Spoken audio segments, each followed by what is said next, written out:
এই গরমেতে কি বানাবেন বুঝতে পারছেন না? আজকে আমি বানাচ্ছি একদম হালকা এবং দারুণ টেস্টি ডাঁটা দিয়ে রুই মাছের ঝোল। রান্নাটার জন্য নিয়ে নিয়েছি আমি 4 পিস রুই মাছ। এবার এটাকে একটু নুন আর হলুদ দিয়ে মাখিয়ে ম্যারিনেট করতে দেবো। নুন হলুদ দিয়ে ভালো করে এটাকে এপিট ওপিট করে মাখিয়ে মিনিট 10-এর মতন ম্যারিনেট হতে দিতে হবে। যতক্ষণ ম্যারিনেট হচ্ছে আমরা ততক্ষণে একটা পেস্ট বানিয়ে নেবো, যেটার জন্য লাগছে একটা গোটা কাঁচা লঙ্কা, তার সাথে 1 চা চামচ মতন জিরে এবং 4-5টা 1 ইঞ্চি সাইজের কেটে রাখা আদা। চলো এবারে কড়াই তেল দিচ্ছি। মাছটা মোটামুটি রেডি, আমরা মাছটা ভেজে নেব।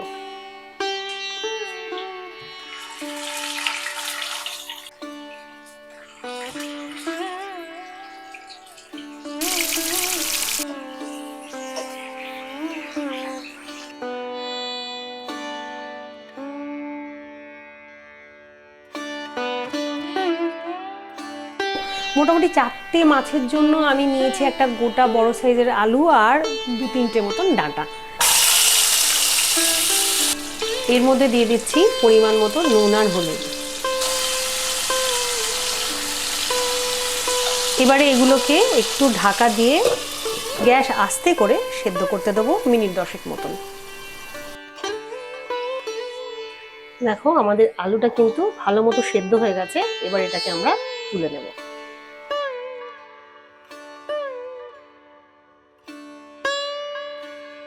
এবারে ওই তেলের মধ্যে আমি কালো জিরে, শুকনো লঙ্কা আর একটা তেজপাতা ফোড়ন দিয়ে দেবো।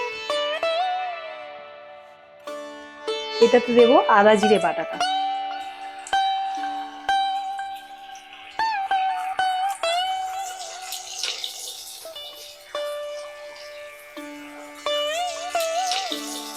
এখানে আমার কাছে আছে 1/2 চামচ হলুদ, 1 চামচ ধনে জিরে গুঁড়ো, তার সাথে 1/2 চামচ কাশ্মীরি লঙ্কা গুঁড়ো আর পরিমাণ মতো নুন।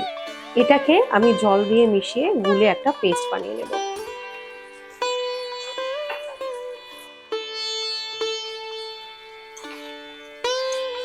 আদা জিরে বাটাটা ভাজা ভাজা হয়ে গেছে, এর মধ্যে পেস্টটা দিয়ে দিচ্ছি। এর সাথে দেবো লম্বা লম্বা করে কেটে রাখা টমেটো। সবটাকে ভালো করে কষিয়ে নিতে হবে।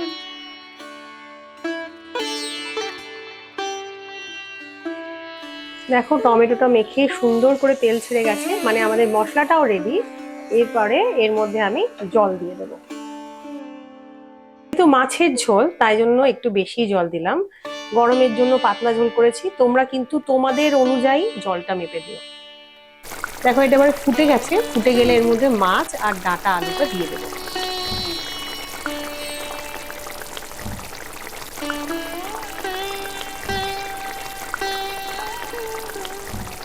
মধ্যে একে একে মাছগুলো দিয়ে দিচ্ছি।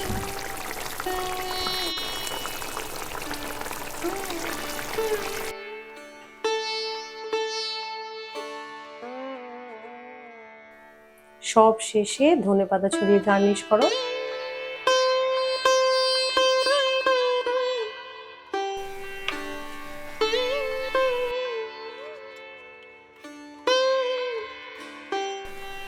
গরমের জন্য একদম পারফেক্ট।